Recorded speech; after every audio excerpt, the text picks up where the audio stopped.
Assalamualaikum warahmatullahi wabarakatuh. Waalaikumsalam warahmatullahi wabarakatuh. Sebelum saya bicara tentang heterogenitas dan pluralitas, izinkan saya dulu Kang Deddy ingin memberikan catatan kaki. Punten, ini mah bukan respon ya, catatan kaki itu footnote, adanya di bawah. Adanya di bawah. Jadi kembali bahwa persengketaan masalah perbedaan budaya dan agama itu sudah dimulai dalam dunia Islam itu 1200 tahun yang lalu antara ahli sunnah dengan Mu'tazilah. Ya, jadi sejak dulu sudah mulai mana budaya mana agama ini bingung. Pertama kita melihat Al-Quran sebagai kalam ilahi, sebagai wahyu yang diturunkan kepada Kanjeng Nabi Muhammad. Tetapi kan kita melihat ketika Al-Quran diturunkan, bahasa Arab masih dalam pertumbuhannya. Hurufnya saja baru ada 15. Di mana gambar jukung itu bisa dibaca ba, bisa dibaca ta, bisa dibaca sa, bisa dibaca na. Nanti orang yang ruku bisa dibaca ja, dibaca ha, bisa dibaca kha. Fakof juga sama, sin sama, bayangkan. Kita dengan ejaan baru saja ketika dihilangkan apostrof di atas e menjadi e, kita sudah bingung pesantren kempek apa kempek. Nah, sedangkan itu 15 huruf bisa mengcover semacam itu. Nah, itu huruf Arab itu kan disempurnakan kemudian oleh orang-orang Arab, oleh cendekiawannya. Nah, kalau itu hasil pemikiran manusia, ini agama atau budaya? Satu. Ilmu tajwid juga, saya nggak terlalu yakin Nabi baca Al-Qurannya dengan tajwid yang sekarang berkembang. A'udzu billahi minas syaitonir rajim. Saya kira ihdinas siratal. Saya kira nggak yakin kan yang Nabi bacanya begitu kok. Iya kan? Nah itulah. Jadi disitulah akhirnya menjadi, bahkan ketika Nabi meninggal dunia sendiri, setelah khilafah dipegang oleh Abu Bakar As-Siddiq, orang-orang Islam yang hafal Quran banyak yang mati terbunuh dalam pertempuran.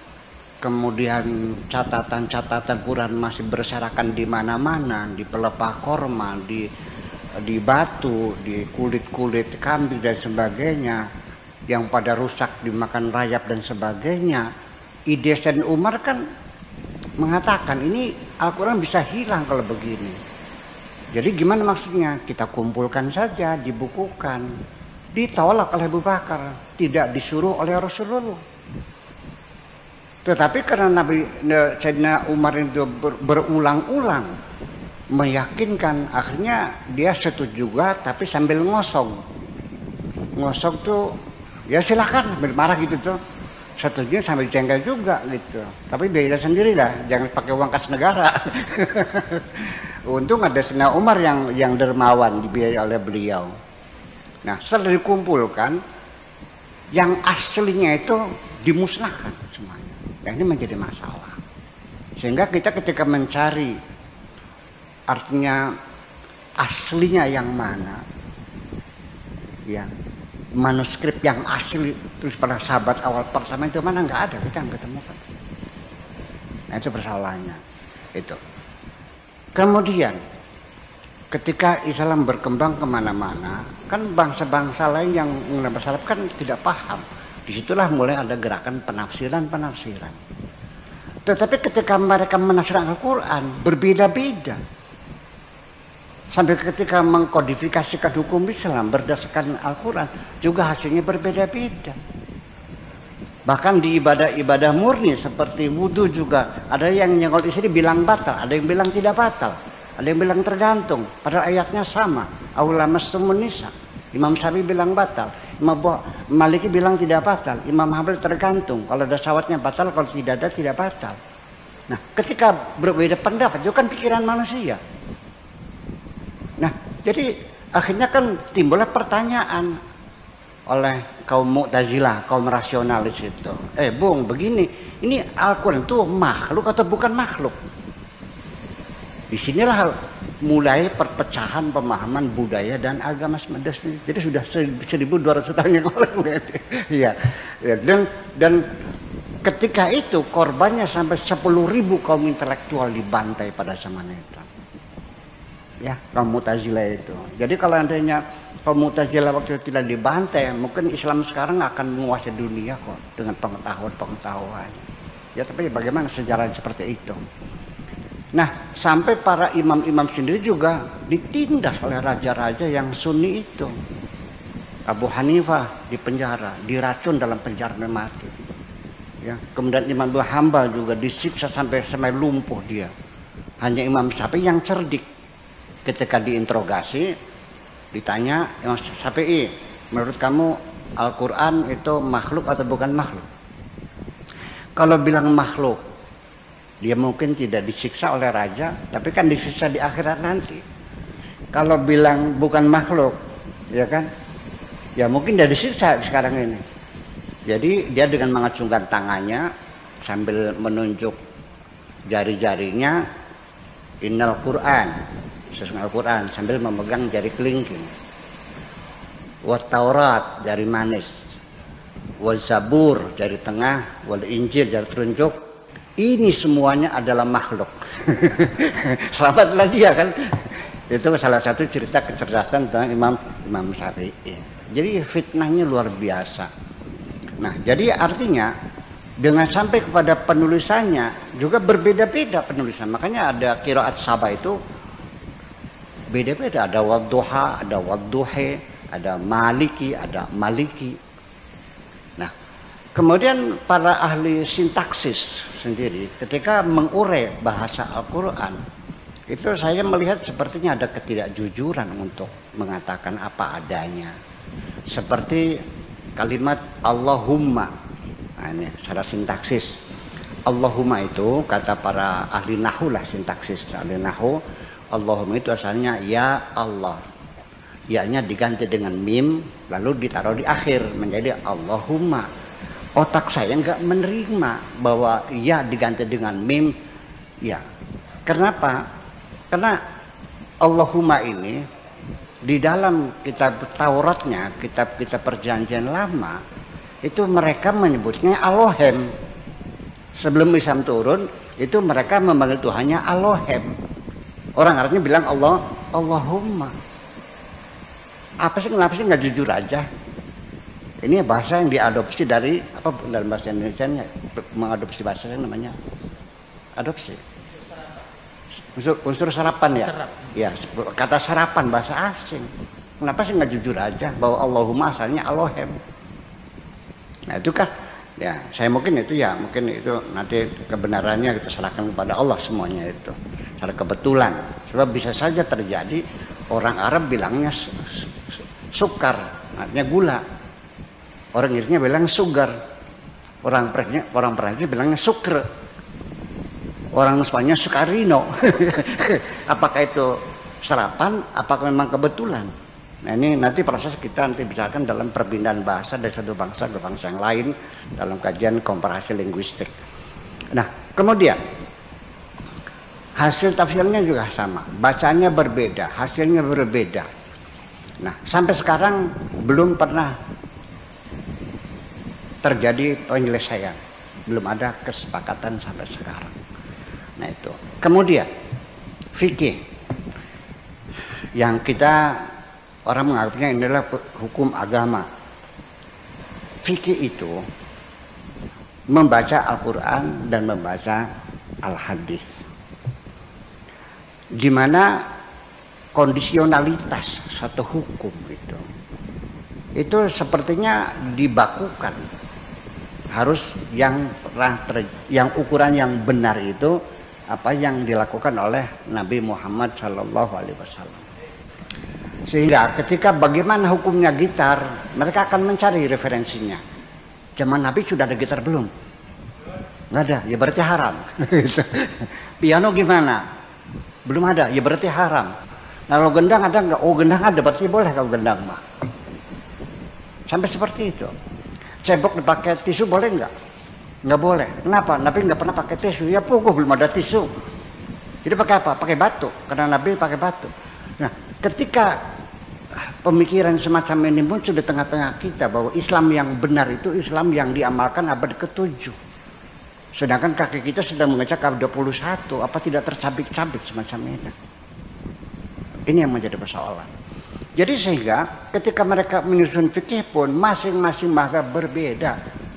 4 itu yang besar ya, yang lain puluhan, mungkin ratusan ya para mujtahidin itu, dan semua hasilnya berbeda-beda. Sampai di bidang zakat saja, menurut Abu Hanifah semangka itu tidak wajib zakat. Orang nanam cabai itu tidak wajib zakat. Sedangkan harga cabai 120.000 per kilo, dia menanam cabai 10 hektar, dapat uang 4 miliar.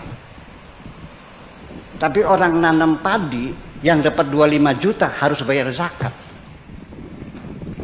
Ini berbeda antara Imam Syafi'i dan Imam Hambali. Imam Maliki kenapa mengatakan tidak wajib zakat cabai? Karena dia bukan makanan pokok.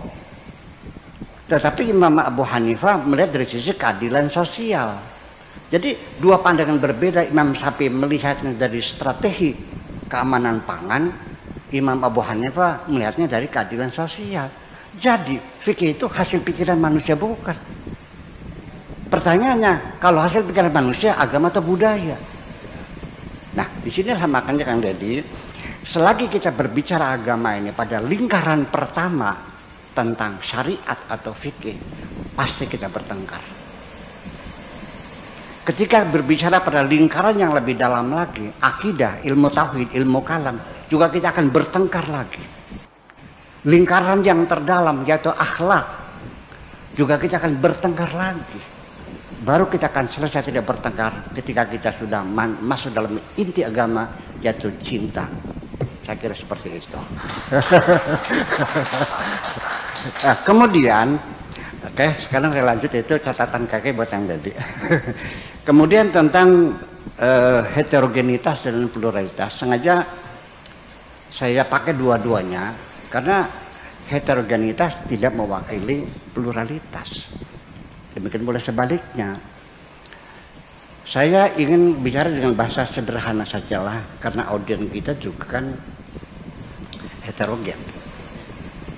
Ketika saya berbicara di hadapan orang banyak, karena sebagai public speaker, ada Kang Deddy, ada profesor, ada tukang beca, ini kan heterogen. Ada yang profesor, ada tukang beca. Saya berbicara bagaimana caranya kira-kira tukang beca paham, Pak Profesor tidak jenuh. Karena saya menghadapi heterogen. Tetapi kalau pluralitas, di hadapan saya agamanya berbeda-beda, ideologinya berbeda-beda, partainya berbeda-beda, suku bangsanya, kebangsanya berbeda-beda. Itu bersebut dengan pluralitas. Jadi kedua-duanya, makanya saya pakai heterogenitas dan pluralitas. Saya kira. Nah, kemudian yang menjadi hal yang aneh bahwa heterogenitas dan pluralitas pada bangsa Indonesia ini ketika tahun 45 itu memproklamirkan kemerdekaannya, itu betul-betul miracle, betul-betul kemujizatan yang luar biasa, yang secara logika tidak mungkin terjadi. Karena untuk membangun satu negara tidak didukung dengan faktor-faktor yang substansi. Kesamaan bahasa nggak ada, kesamaan suku nggak ada, kesamaan geografis nggak ada, kesamaan historis tidak ada, kesamaan politik nggak ada, kesamaan agama tidak ada. Kok bisa bersatu ya? Nah, itulah makanya aneh bin ajaib.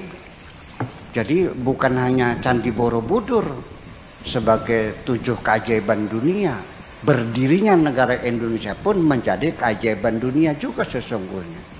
Banyak negara yang bahasanya sama, negaranya berbeda, agamanya sama, agamanya berbeda, rasnya berbeda, ada hitam, ada putih, bisa bikin, ya semacam itu. Kita ada Sunda, ada Jawa, ada Madura, ada Bali, ada Aceh, ada keturunan aborigin, Papua dan sebagainya. Aceh itu kan dekat ke Arab ke sana, bukannya lain kan gitu.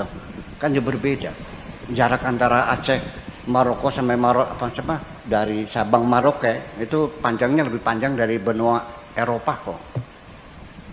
Kok bisa terjadi? Makanya untuk sekedar ini aja, ini apa sih, kita mapping aja dulu nih. Di Indonesia ini ada 1349 suku. Kemudian bahasanya ada sekitar 742 bahasa. Kemudian ada 4 ras besar ya. Kemudian pulaunya ada 17.504. Kemudian pluralitas agamanya 81,1% Muslim, 6,86% Protestan, 2,9% Katolik, 1,69% Hindu, 0,72 Buddha, 0,05 Konghucu, dan agama lokal Nusantara. Kalau di sini namanya Abangan atau apa ya? Bukan Abangan, ya Garingan. Nah, kalau di Pasundan Wiwitan. Kayak dulu pernah diviralkan Kang Deddy katanya agamanya Wiwitan.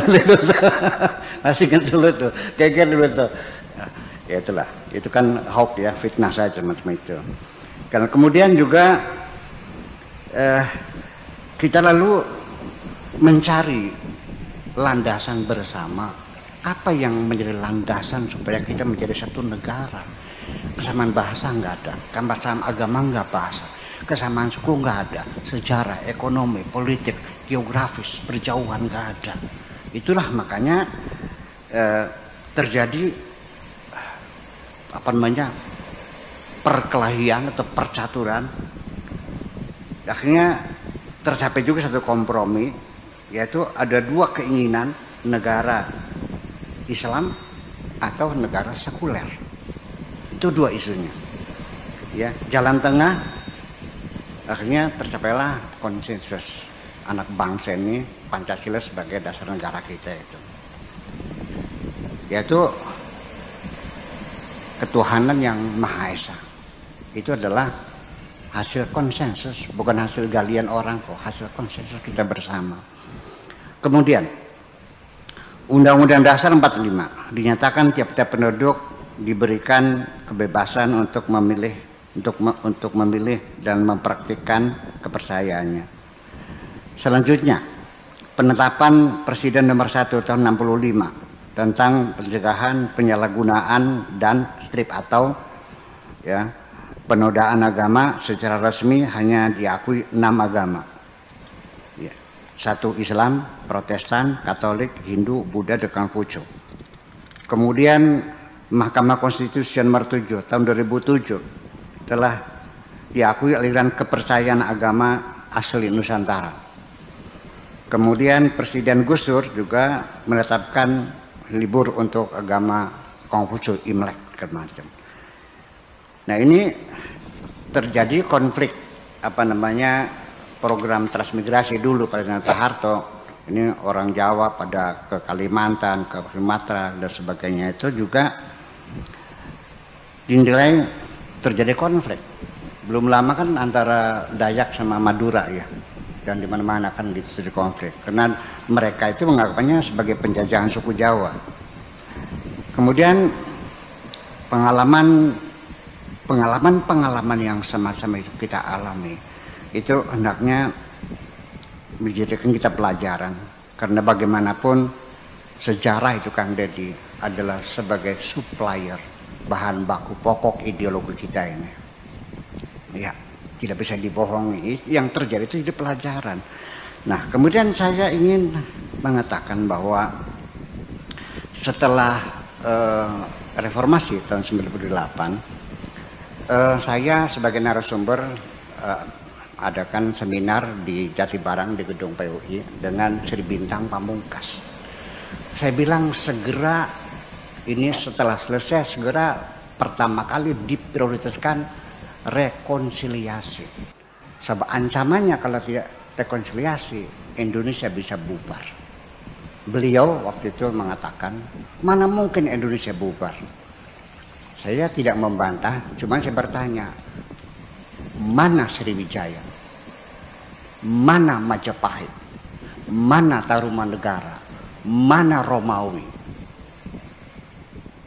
mana dinasti Ottoman, mana dinasti Umayyah, mana dinasti Abbasiyah, mana Asuria, mana Mesopotamia, mana Babilonia, mana Uni Soviet.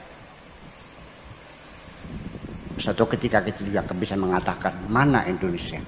Nah, yang jadi persoalan nantinya ini, bayangkan apa tidak mengenaskan bahwa nenek moyang kita yang berjuang membayar dengan darah dan nyawa untuk kita semuanya lalu akan hilang seperti itu. Nanti penderitaan kita bukan hanya itu. Kalau kita kalau Yugoslavia itu terpecah jadi 6. Kalau kita berapa? 50, Pak. Nanti Purwakarta kerajaan Ketuhanan sendiri, Indramayu juga kerajaan sendiri, mungkin lebih dari itu. Nanti apa yang terjadi?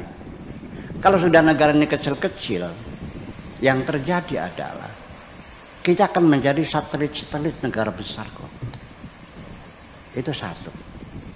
Kemudian juga apa yang terjadi akan seperti negara-negara di Timur Tengah juga. Tiap hari perang berebut perbatasan. Kita juga nanti dengan Purwakarta, dengan Subang bisa perang juga rebutan perbatasan. Dengan Majalengka juga kita akan perang rebutan sungai.